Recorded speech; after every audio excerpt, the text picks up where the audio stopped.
Hello, welcome to the series Psychology and Missions.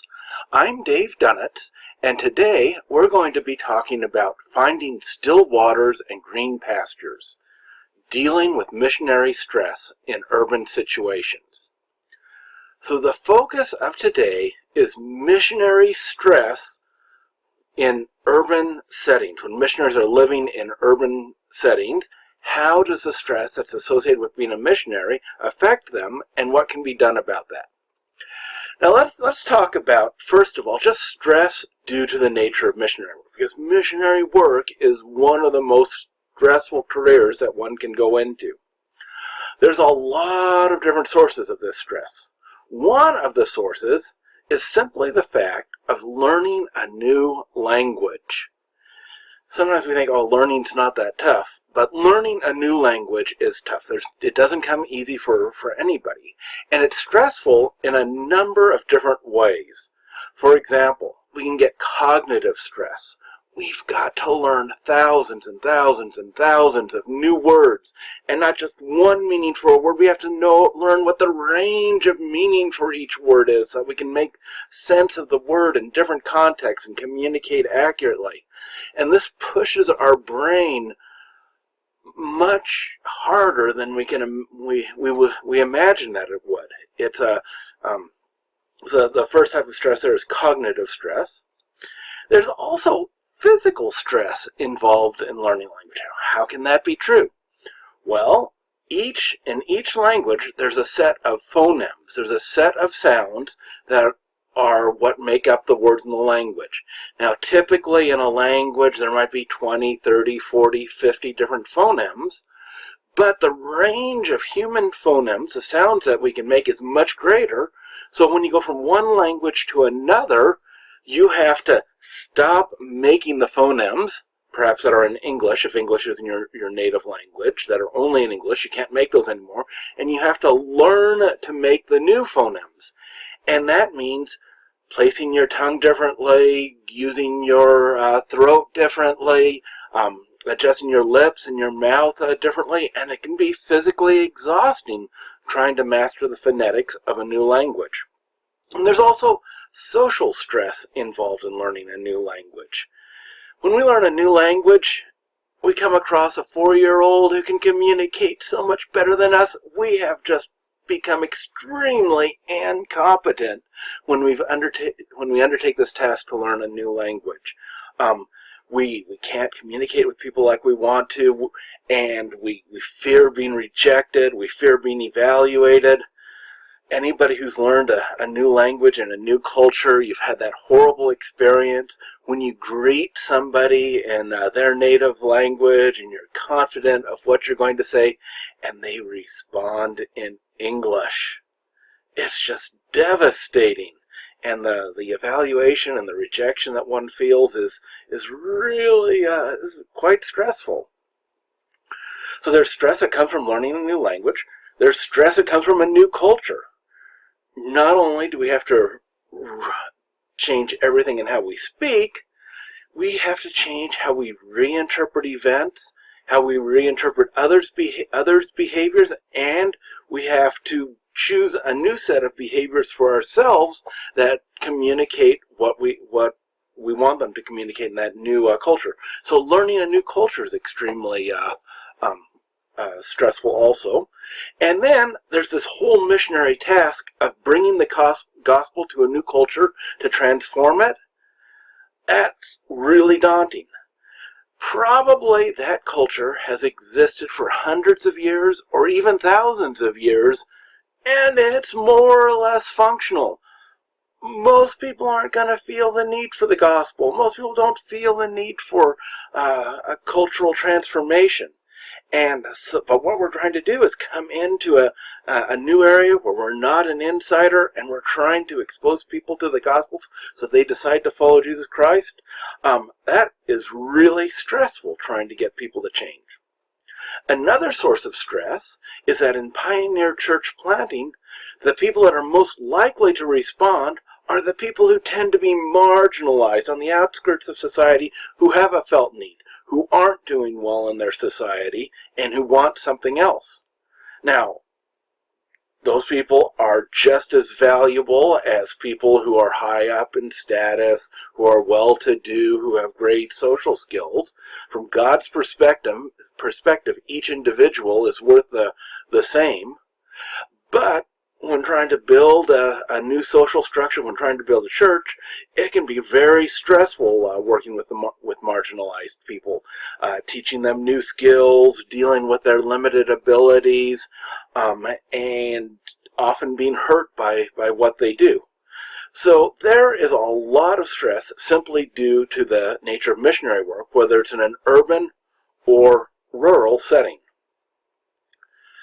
Now, missionary work in urban settings adds a whole new layer of stress-inducing situations. Living in cities is far more stressful than living in a rural or even suburban environments. First of all, there's crowding in public places. You get a lot of people together, maybe in the public transportation, maybe on the sidewalks, maybe the buildings are smaller. But being crowded around other people produces fatigue and aggressiveness. It's well demonstrated that when you put a lot of people close together in public places, it's tiring because you're giving your attention left and right and watching what's happening. You get bombarded with literally thousands of images from advertisements and come in contact with hundreds of people. So that is an everyday source of stress.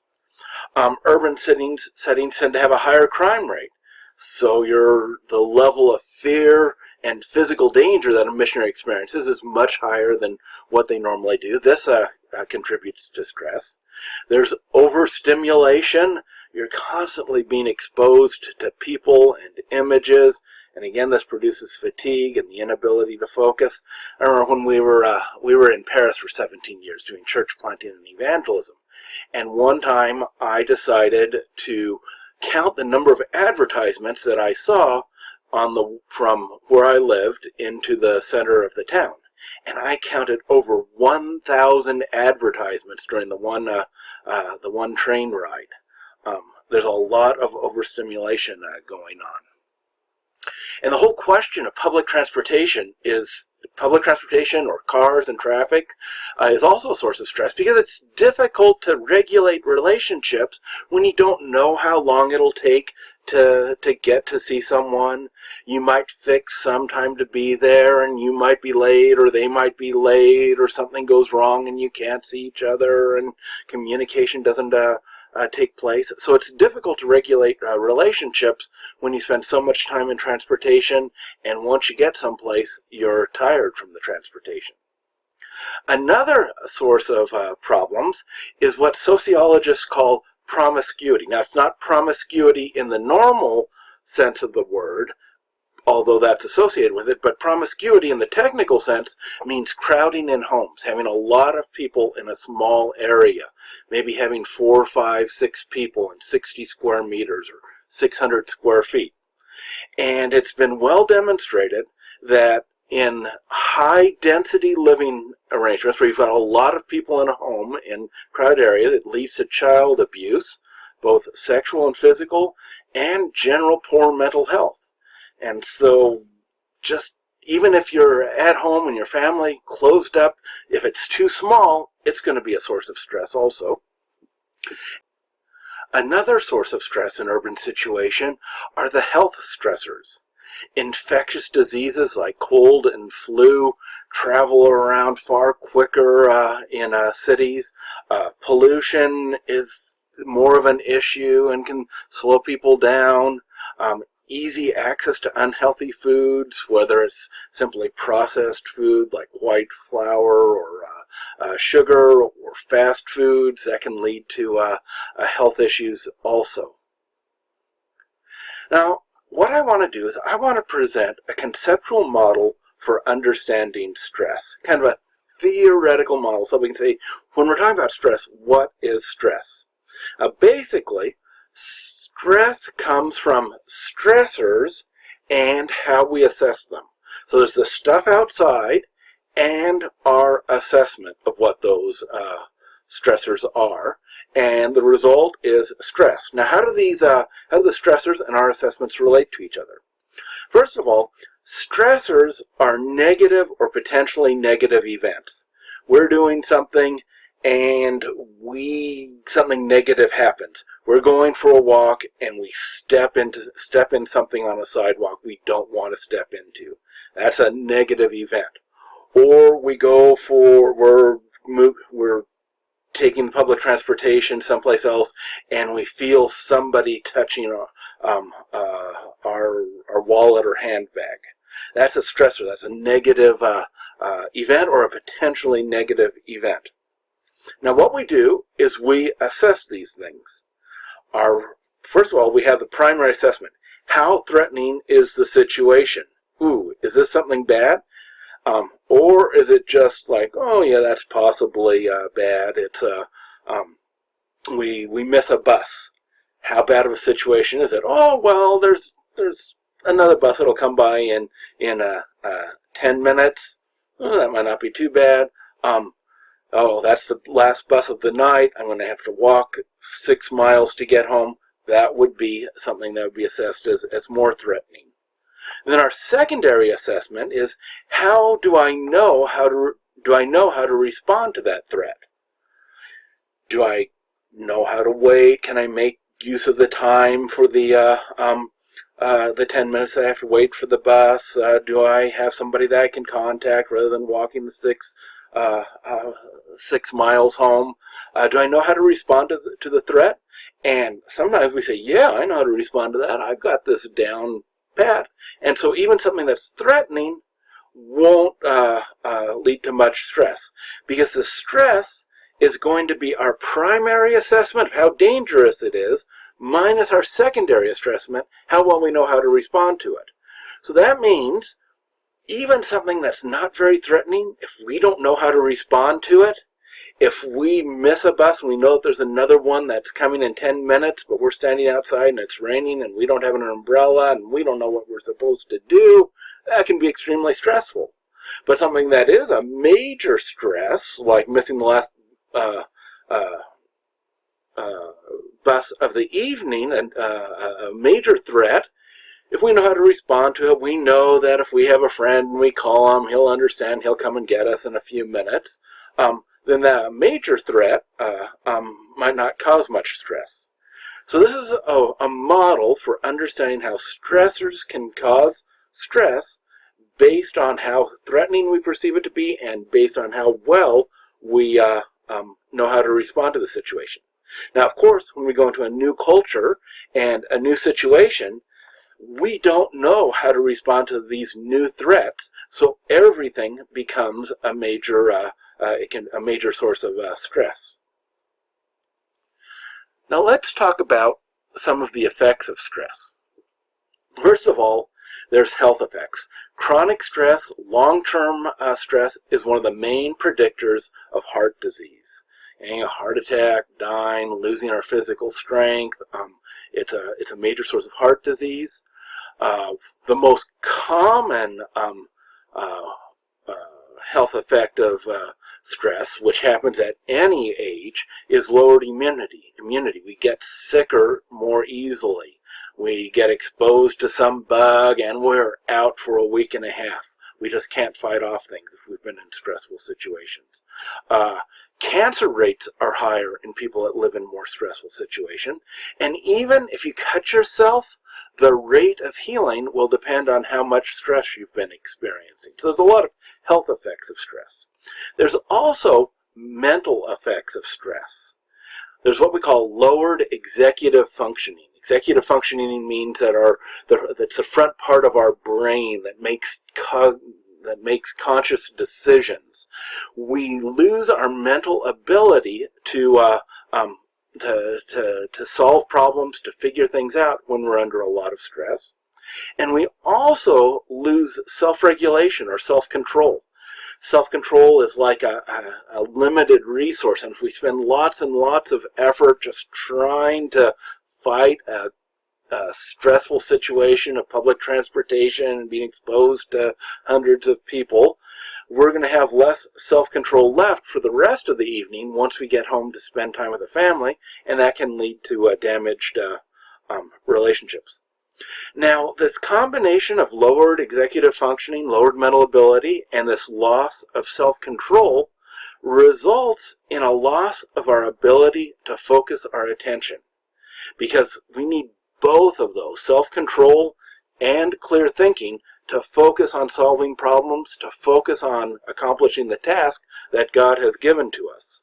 And so we're less able to be doing what we're supposed to do when we're constantly under stress. So the effects of stress are really pretty negative. Now, let's look more at these mental effects of stress. So when we're stressed, we focus our attention on stressors, like this picture of this baby here. Something is scaring this baby, something is stressing him out. We don't know what it is, but you can see he is giving 100% of his attention to that stressor, whatever causing him the stress. And that's how we as missionaries are. When we're under stress, we give all of our attention to the stressor, and we take our attention away from the tasks that we want to accomplish, the Great Commission, making disciples, loving people, loving God. Our energy is getting pushed over to the stressors. So this lowers our ministry effectiveness. So the pattern is we get into an urban environment. We experience a lot of stressors in the urban environment. We give attention to those stressors, and by giving attention to the stressors, we have fewer cognitive resources. We have less time, energy, and ability to solve problems, and with less ability to solve problems, we have a lessened ability to solve ministry-related problems, to accomplish the task that God has given us. So we want to reduce stress as missionaries. I'd like to propose a path that may help. A path that has a lot of research in the last 10 years has gone into this because it's so surprisingly effective. And that is that many studies show that exposure to nature, seeing the nature scenes, being in nature, frolicking around in the woods, walking around the green park, reduces the stress of urban environments. And so there's been a ton of experiments, and exposure to nature has been found to lead to, first of all, increased ability to focus on problem solving. You go through a walk in the woods, you go back to your office, and your mind is cleared, and you can better focus on the ministry that God's given you. Reduced irritability, we become nicer to other people, we're more patient, we have more self-regulation, self-control, we can act like we want to be. There's increased cultural sensitivity, we can focus on what we need to focus to understand people. And there's greater perseverance in difficult tasks. We don't get discouraged as easy, and we're willing to keep on trying to do what we're supposed to be doing. Now, what types of nature work? I want to describe to you a couple experiences that have been that kind of show the power of exposure to nature. First of all, direct exposure to nature, walking through a park or a forest. In one famous psychological study, the researchers called a bunch of students to a location, and they said, oh, we're going to do a study, come to building A. And when the students got to building A, they said, oh, we had to move. We've got to go meet in building B, and building B was on the other side of campus, and the students arrived one by one, and when they arrived, they were divided into two groups. One group got a map that told them how to get to building B, walking through a park, a real green area, getting a lot of exposure to plants and nature. And the other group got a map to building B that took them through cement sidewalks and cement buildings with minimal exposure to nature. And when they got to building B, every person filled out a level of how stressed they were. The only difference between the two groups, they were randomly assigned to A or B, was whether they got exposure to nature or exposure to cement buildings. And sure enough, the group that went through nature was significantly less stressed than the group that had walked through the cement buildings. So direct exposure to nature, walking through parks and forests and trees and brooks, and just being in the middle of nature helps reduce stress. And even exposure to simply having a view of nature makes a difference. Another study was done in the some of the government projects, the government housing projects for the urban poor in Chicago. And in one building, people signed up, they got on a waiting list, and then they were assigned the next apartment that was available. So people were basically randomly assigned to apartments, everybody who lived there. And so in this study, they measured the stress and health levels of people whose windows looked on other buildings, other cement, and people and families whose windows looked upon a green park that was in front of the building, a green plaza that was made in front of some of the apartments. Some apartments faced the greenery, some faced other cement buildings, and sure enough, the families and the individuals were doing better psychologically who had windows that gave them exposure to nature than those who had windows that were just the cement urban jungle. So even a window view of green spaces can help reduce stress and produce better outcomes. Now let me talk about one more effective strategy and one more ineffective coping strategy dealing with stress. Now, as Christians, it shouldn't come as any surprise to us that prayer can be an effective way of dealing with stress. In fact, there's even empirically demonstrated studies by non-believers that prayer reduces stress. Now, it's really hard to test what God does, and in fact, there's several Bible passages that says that we shouldn't test God, but we can look at the purely psychological effects of prayer. And what has been found that is whenever we have a friend, when we're close to somebody, where we can disclose what's going on in our life, when we confide, when we can get social support from them, that helps people deal with stress and solve problems. And that's exactly what happens when people pray. They disclose themselves to God, they confide to God, and they receive social support from Him.